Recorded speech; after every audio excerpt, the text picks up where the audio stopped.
నమ్మించుదామని లేదా జనసేన కార్యకర్తల్ని రాష్ట్ర ప్రజల్ని ఉద్యమిల్ని మన్నించాలి. జనసేన ఉద్యమీలకు అలాగే రాష్ట్ర ప్రజల్ని ఇంకా ఆయన కళ్ళబొల్లి మాటలు చెప్పి పవన్ కళ్యాణ్ గారు ఇంకా ఆయన ఏదో అపోజిషన్లో ఉన్నాడు అన్నట్టుగా ఇంకా జగన్మోహన్ రెడ్డి గారి అధికారంలో ముఖ్యమంత్రిగా ఉన్నట్టుగా ఆయన ఆశాంతం మీటింగ్ అంతా సాగింది.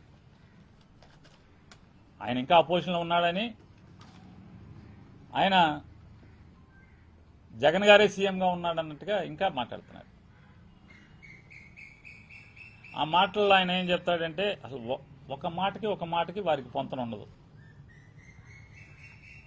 2019లో నన్ను ఇట్టాగే నుంచోమన్నారు నన్ను ఓడించారంటాడు. వెంటనే అంటాడు 11 సీట్లకు పరిమితమైన వాళ్ళు వీళ్ళ మన మీద సెటైర్లు.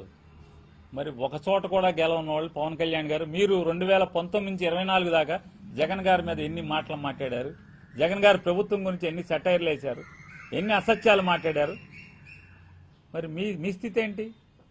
జగన్ గారు గెలిచాడు, 11 సీట్లు వచ్చినాయి, మీ మీద సెటైర్లు వేస్తున్నాడు. పోనీ అనుకోద్ది వైఎస్ఆర్ కాంగ్రెస్ పార్టీ సెటైర్లు వేస్తుంది 11కి వచ్చి. మరి మాకు 11కి వస్తేనే అర్హత లేకపోతే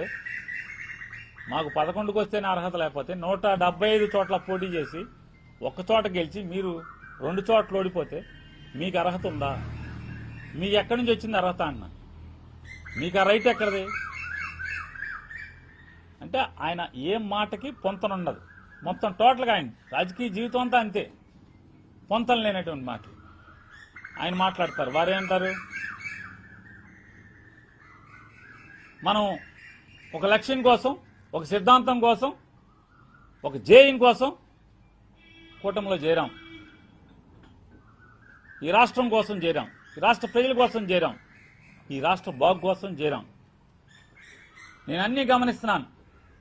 నేను రూమ్లో ఉంటున్నాను, బయటికి రావట్లేదు, ఇంట్లోంచి బయటికి రావట్లేదు, ఇంట్లోనే ఉంటున్నాను, షూటింగ్లు మాత్రమే చేసుకుంటున్నాను, అయ్యే చూసుకుంటున్నానని మీరు అనుకుంటున్నారు. నాకు అన్నీ తెలుసు. కార్యకర్తలు చాలా బాధలు పడుతున్నారు. ఆయన మాట్లాడిన మాటలు జనసేన కార్యకర్తలు చాలా వేధింపులకు గురవుతున్నారంటే, చాలా బాధలు పడుతున్నారంట. అన్నీ ఆయనకు తెలుసంట. నేను భరిస్తానికి ఒక హద్దు ఉంటుంది. చంద్రబాబు నాయుడు గారికి కూడా చెప్తున్నాను, మేము భరించడానికి మా జనసేన కార్యకర్తలు కూడా మీ వేధింపులు, మీ కేసులు, మీ తన్నులు భరించడానికి కూడా మాకు కూడా ఒక హద్దు ఉంటుంది. జాగ్రత్త, హద్దు దాడితే నేను సహించలేను. ఏం సహించలేరు సార్ మీరు? మా ఊళ్ళో కాయ కష్టం చేసి చెమట వచ్చి రూపాయి పోగేసి సొంత స్థలం కొనుక్కుని సొంత స్థలం ఇల్లు కడితే లంచాలు ఇవ్వలేదని మీ జనసేన కార్యకర్తకు ఒకటి ఇల్లు బద్దలు కొడితే, పచ్చని ఇల్లు బద్దలు కొడితే, కట్టిన తెల్లారే బద్దలు కొడితే ఏమయ్యారు? ఎక్కడి నుంచి మాట్లాడారు మీరు? కనీసం కుల రవీంద్రకి ఫోన్ చేసి బుద్ధి లేదా నీకు, అసలు ఇల్లు కొడతామంటే పచ్చని ఇల్లు బుద్ధి లేదా అని చెప్పని అడిగారా మీరు? అంటున్నారు. ఎంతమంది కార్యకర్తలను తంతున్నారు, కీళ్ళు ఎరగొడుతున్నారు, ముఖం బగల కొడుతున్నారు, ఇంటికి వెళ్ళి కాళ్ళు పట్టించుకుంటున్నారు. ఎక్కడ స్పందించారు సార్? లేదు కదా. కాకపోతే మీరు మీ ఇష్టం అది. కాకపోతే మీరు ప్రజలకు కూడా మీ మాట ఓన్లీ 4 గోడల మధ్య తలుపేసి ఎవరికి చూపించకుండా మీరు మాట్లాడుకుంటే ఎవరికి అభ్యంతరం లేదు. ప్రజలకు చూపిస్తున్నారు కదా మీరు, మీరు మాటలన్నీ కూడా. మరి మన కళ్ళ ముందేమో, సమాజం కళ్ళ ముందేమో ఈ రకంగా జనసేన వాళ్ళకి మామూలుగా ఎన్ని బాధలు, ఎన్ని నిజంగా వాళ్ళ జగన్ గారి గవర్నమెంట్లో కూడా జనసేన వాళ్ళకి బాధలు లేవు. ఈ బాధలు లేవు అసలు.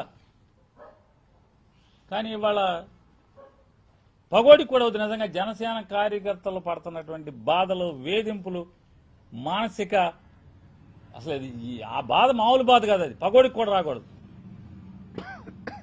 మరి ఏమీ తెల్లనట్టు నేను ఊరుకోనంటున్నారు. మరి ఇవన్నీ ఎప్పటికి?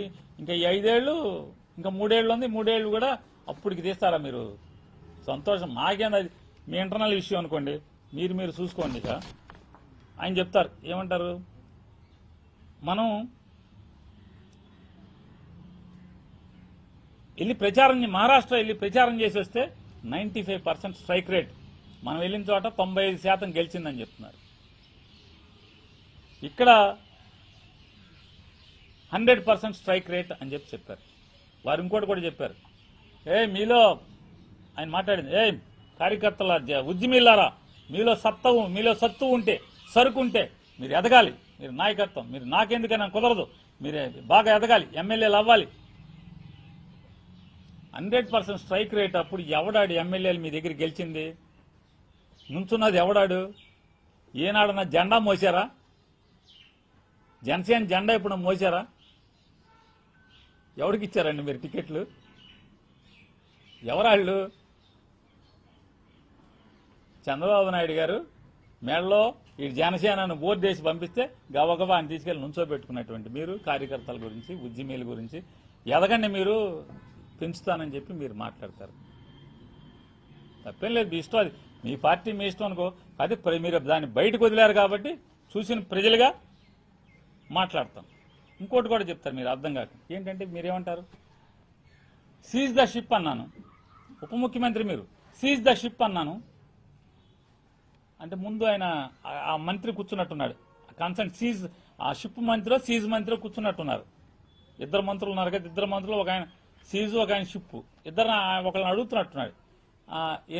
ఎన్నాళ్ళు ఆపగలిగాం మనం అంటే 4 రోజులు 5 రోజుల 4 రోజులు 5 రోజులు కూడా ఆపలేకపోయాం అంతకు మించి మనం ఆ షిప్ని.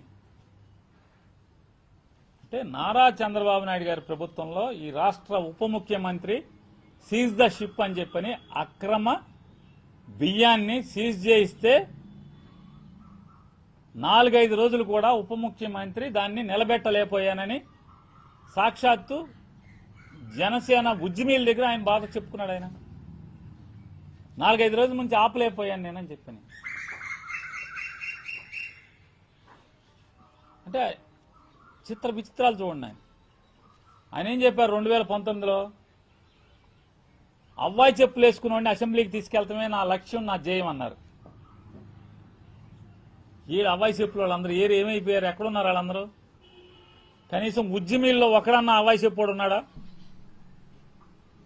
సార్ మీ జన సైనికుడు అవ్వాయి చెప్పు జన సైనికుడు ఎవడన్నా ఒక్కడన్నా ఉద్యమీల్లో ఎవడన్నా ఉన్నాడా? సరే మీ ఇంటర్నల్ విషయం అనుకోండి, కాకపోతే మీరు మైకులు బయటికి చెప్పారు కాబట్టి విన్నాం కాబట్టి అడుగుతూ ఉంటాం, ఏం తప్పదు కదా. మీరు ఇంకో మాట మాట్లాడారు, నన్ను చెవులో జోరీగలాగా 24లో విడిగా పోటీ చేసి ఉండాల్సింది, 24లో విడిగా పోటీ చేసి ఉండాల్సింది. నాకు మెసేజ్లు పెడుతున్నారు, ఊళ్ళో పెళ్లి అయితే ఏదో పాపం నీ శ్రేయోభిలాషులు సార్ వాళ్ళు, మీ శ్రేయోభిలాషులే కదా, మీకు మెసేజ్ పెట్టేది ఎవరు? మీరంటే పడిసచ్చేవాళ్ళు మీ శ్రేయోభిలాషులు. వాళ్ళందరినీ ఊళ్ళో పెళ్లి అయితే ఎవడికో ఆడావిడని అంటారు వారిని. అంటే మిమ్మల్ని ప్రేమించే వాళ్ళని కూడా మీరు ఊళ్ళో పెళ్లి అయితే అదేదో కింద మీరు అంటున్నారు. సరే మీ ఇష్టం, మిమ్మల్ని ప్రేమించే వాళ్ళని మీ ఇష్టం అంటారా, తంతారా, తిట్టుకుంటారా, మీ ఇష్టం, మీదనుకోండి. మళ్ళీ ఏం చెప్తారు మీరు మీ ఉద్యమీలకి? నేను జైలుకి వెళ్ళాను, నారా చంద్రబాబు నాయుడు గారు చూడంగానే జైలు నుంచి పలకరించి బయటికి రాగానే నాకు రోడ్డు కనపడింది. అప్పుడు దాకా బీజేపీని అడుగుతాను, నాకు రోడ్ మ్యాప్ ఇవ్వండి అని వాళ్ళు ఇవ్వలేకపోతున్నారు. నాకు జైల్లోంచి రాగానే రాజమండ్రి సెంట్రల్ జైలు తలుపు కాలు బయట పెట్టగానే ఎదురుగున్న రోడ్ మ్యాప్ కనపడింది, బయటకు వచ్చాను, మేము ముగ్గురం కలిసి పోటీ చేస్తున్నామని చెప్పాను.